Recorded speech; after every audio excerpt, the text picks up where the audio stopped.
في موضوع الوقفات الطلالية يقول الشاعر الأديب محمد الطلبة: على ما الأسى إن لم نلم ونجزعي ونبكي على أطلال رأس الذريع. خليلي ما الخل الوفي سوى الذي متى تسرر أو تجزع يصر ويجزعي. ألم ترى الأطلال أمست مجاثما بها أحرزت أذراعها كل مذرعي. فأصبحن من عين الأنيس أواهلا بأشباهها من عين وحش ملمعي. أجدك عيناك الطموحان خلة متى تريا رأس الذريع تدمعي. منازلنا إذ عيشنا في غزارة وسرب التصابي آمن لم يفزعي. وإن تسأل الأطلال يوما شهادة بما كان فيها من مصيف ومربعي. تغيره مرابع المبيدع شربنا بكأس التصابي من رحيق مشعشع. وتشهد أيام الصبا عند ربها بأن ليس فيها مثل عصر الذريع.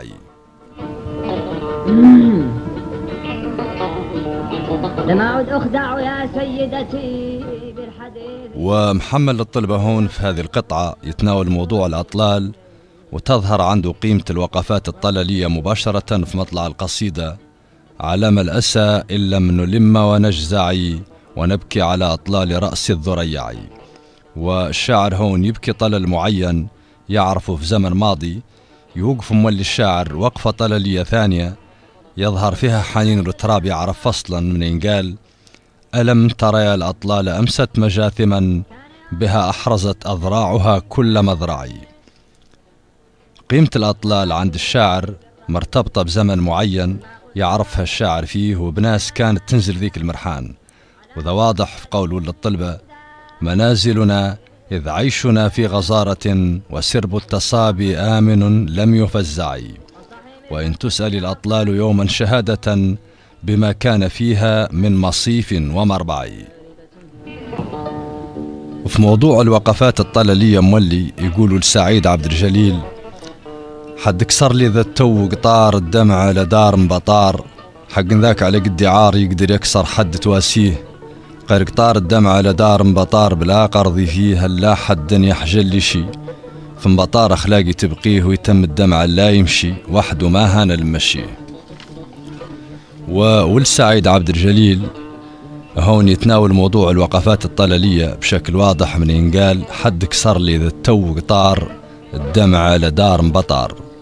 وتظهر أهمية الموضوع عنده وتأثيره عليه من ينقال: غير قطار الدمع لدار مبطار بلا قرض فيه. واللي الطلبة يقول في الوقفات الطلالية: على ما الأسى إن لم نلم ونجزعي ونبكي على أطلال رأس الذريع. ويقول: أجدك عيناك الطموحان خلة متى تريا رأس الذريع تدمعي. هذا الأسلوب في التعامل مع الطلل والبكاء عليه وفي الوقوف على المرحان وتفقادها وهو نفس الأسلوب اللي استخدمه السعيد عبد الجليل من ينقال: حد كسر لي ذا التو قطار الدمع لدار مبطار. ومنين قال: قير قطار الدمع على دار مبطار بلا قرضي فيه لا حدا يحجل لي شي. في مبطار أخلاقي تبقيه ويتم الدمع لا يمشي وحده ما هان المشي.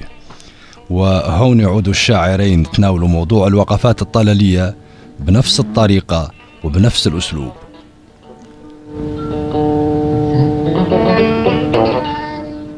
في موضوع الوقفات الطلالية مولي ومكانتها في الأدب العربي يقول الشاعر: من ذكر سلمى أن عرفت لها رسمة كما رجعت حسناء في المعصم الوشمة. بالورق تشدو والظباء مربة ومور السوافي ما تركن له وسما. مزجت دموعا بالدماء صبابة وأغرى بك الذكار أزمانها الهمة. بلاد بها أسماء كانت مقيمة وكانت نواحيها مجالسنا قدما. فأمست يبابا بعدها وتمهمهت وأمست كذا آناؤها بعدها دهما. دعاني إليها الشوق حتى أتيتها وروعت سربا كان مستوطنا ثم. فما زلت أبكي في الديار وأنثني كئيبا وما لاقيت قد أوهن العظم. وقد مر بي ركب وقد شفني الهوى فقالوا: وما يبكيك؟ قلت: نوى أسمى.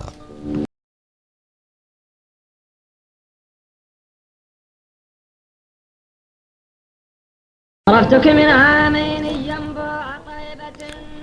والشويعر هون يتناول موضوع الأطلال بشكل مباشر، وذا واضح من إنقال: من ذكر سلمى أن عرفت لها رسمة كما رجعت حسناء في المعصم الوشمة، به الورق تشدو والظباء مربة ومور السوافي ما تركن له وسما. ويربط أهمية التراب بأهميته لها من إنقال: بلاد بها أسماء كانت مقيمة وكانت نواحيها مجالسنا قدما، فأمست يبابا بعدها وتمهمهت، وأمست كذا آناؤها بعدها دهما.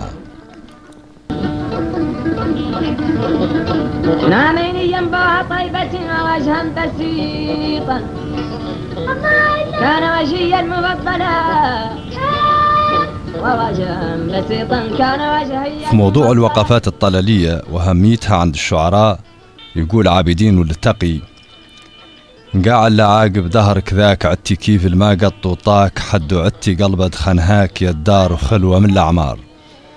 واللي قط من منادم جاك نساك وعدتي من تكرار زمانك عند الناس بهاك يا الدار، وعدتي شد أخبار غيري لعاد ذاك يجد الدهر على عهده يا الدار، غدار اللي أنا بقانا بعد على عهدي ماني غدار.